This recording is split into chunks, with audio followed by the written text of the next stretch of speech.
Le président zimbabwéen Emmerson Mnangagwa, président et premier secrétaire de la ZANU-FP, a appelé vendredi 6 février les membres du comité central à privilégier la discipline, l'unité et l'innovation. Il a particulièrement insisté sur l'usage des nouvelles plateformes médiatiques pour servir l'unité nationale, l'idéologie du parti et le programme de développement du Zimbabwe, mettant en garde contre toute utilisation personnelle ou factionnelle. Emmerson Mnangagwa a également rappelé le rôle du comité central en tant que principal organe de décision du parti entre les congrès chargés de l'application des résolutions et de la supervision des programmes gouvernementaux.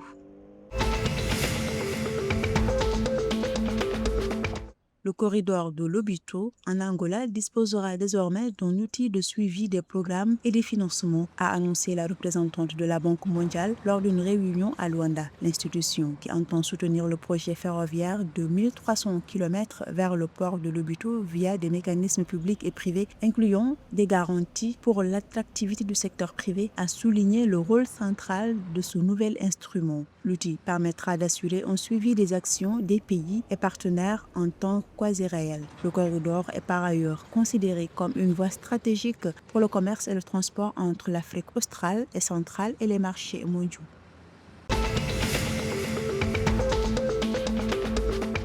Les premiers états financiers du Fonds souverain du Mozambique publiés par la Banque du Mozambique montrent un revenu net de près de 212 000 $ pour 2025, généré uniquement par les intérêts bancaires. La banque a souligné que ce premier rapport de transparence reflète une approche de gestion prudente et intergénérationnelle des ressources naturelles, notamment gazières. Cette publication intervient alors que l'attractivité du secteur privé est ralentie sous l'effet des chocs climatiques et des incertitudes macroéconomiques, et que la Banque du Mozambique a choisi de maintenir son taux d'intérêt de référence.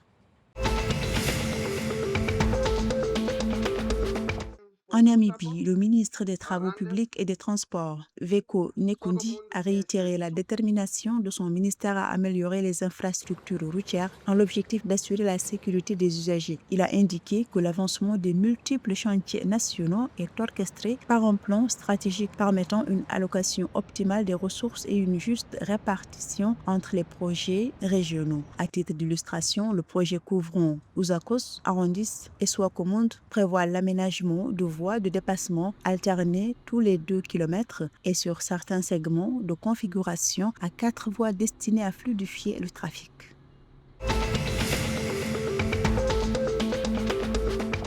À Durban, en Afrique du Sud, les Orlando Pirates ont assuré leur place en 8e de finale de la Nedbank Cup en s'imposant 4-1 contre TTM samedi 7 février. Même si la victoire semblait facile, les Buccaneers ont fait preuve de vigilance face à cette équipe de 3e division. Au stade Moses Mabhida, le festival offensif a commencé par un penalty d'André Jong, suivi d'un but de Talenté Mata dès la 17e minute. Malgré la réplique de Sitembiso Ngobe pour TTM, les Pirates ont définitivement pris le large en seconde période grâce à Patrick Maswangayi et Chifo Mboulé. Ce dernier, qui faisait son retour après la CAN au Maroc, a marqué le 4e but.